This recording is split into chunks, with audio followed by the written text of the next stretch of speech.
Bueno, había mucha conexión entonces con la iglesia. Con la iglesia, entonces aquí funcionaban muy bien las congregaciones marianas, que las celebramos aquí en Santo Domingo, que eran una influencia de los jesuitas de Veruela.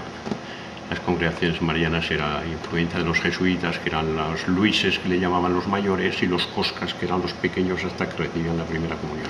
Y había mucho contacto. Yo ahora he estado viendo lo que desde entonces no lo conocía, el patio interior que hay. Sí, la luna. No, aquí es que estuvieron, cuando la guerra, estuvieron descansando, digamos, y haciendo prácticas italianos por una parte y luego alemanes.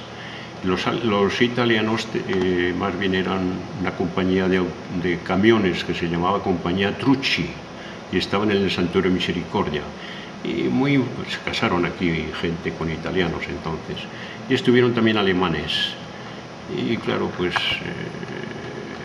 influía mucho también en la sociedad. Claro, al fin y al cabo eran que habían venido a ayudar a... Sí, sí. Sí, no, la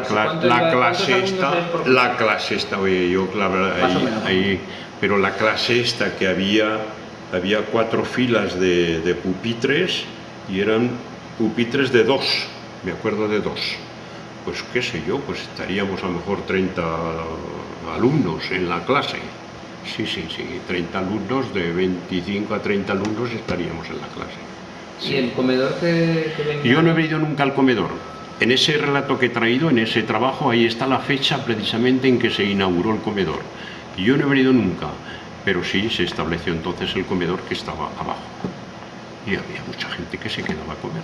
Yo no sé por qué, no lo sé, porque ¿Y en mi había casa... conserje o algo? Sí. Una casa también, ¿no? Había un conserje que era... ¿Cómo se llamaba? ¿Juan? No, Juan vino después. Es que no me atrevo a decirle el apodo que le decían.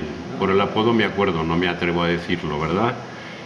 Tenía una carpintería en Santa María y este hombre era curioso porque entonces a lo mejor no llevarían reloj los maestros, porque recuerdo que cuando entraba daba la hora para que terminasen la clase y me acuerdo que abría la puerta y todos los chicos a una ya sabíamos lo que iba a decir. Laura, decía. En vez de la hora, Laura, decía el hombre, y todos a coro, Laura. Era ¿cómo se llamaba? La Justicia, me parece, de apellido, no estoy seguro, no estoy seguro.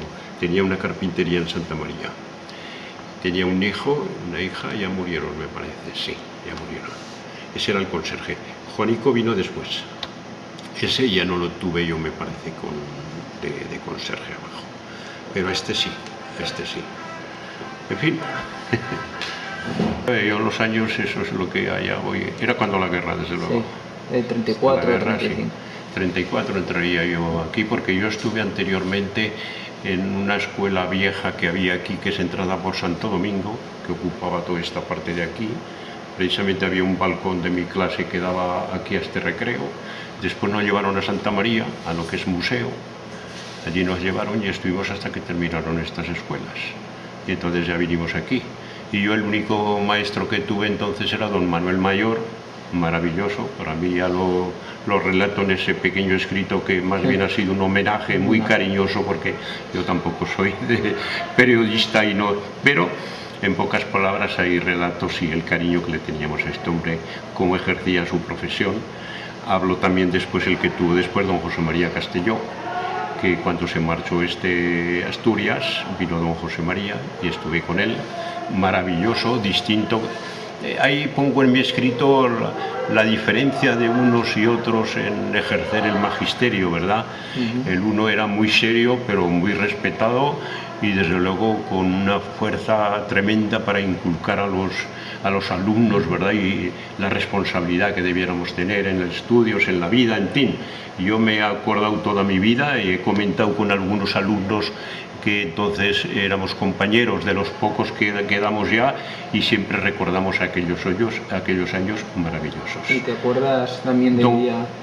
Perdón, don José María Castelló, que es el que vino luego, era distinto, era un hombre más abierto. Relato yo ahí en el escrito ese, relato ahí en ese escrito que a veces era muy costumbre en él estar nosotros en los pupitres realizando algún trabajo y él le gustaba pasear por todos los pupitres y a lo mejor cuando menos te esperabas sentías su mano encima de tu cabeza y algunas palabras suyas corrigiéndote el trabajo que estabas haciendo. Volvías la cabeza y eso sí, siempre te recibía con una sonrisa. Era un hombre maravilloso. Esos dos son los que yo tuve, ya digo, que tengo un recuerdo maravilloso de ellos, los recuerdo toda mi vida y he querido, es más, les agradezco a los que han compuesto, ¿verdad?, este programa, ¿verdad?, para realizar estos 75 años, les agradezco porque es la ocasión que he tenido en agradecer de alguna forma, ¿verdad?, el cariño que pusieron con nosotros, el respeto, lo que nos enseñaron y lo que a nosotros nos ha valido durante la vida, ¿verdad? La prueba, como digo, repito, con muchos amigos que yo he tenido entonces, los recordamos maravillosamente. Fueron años maravillosos, desde luego.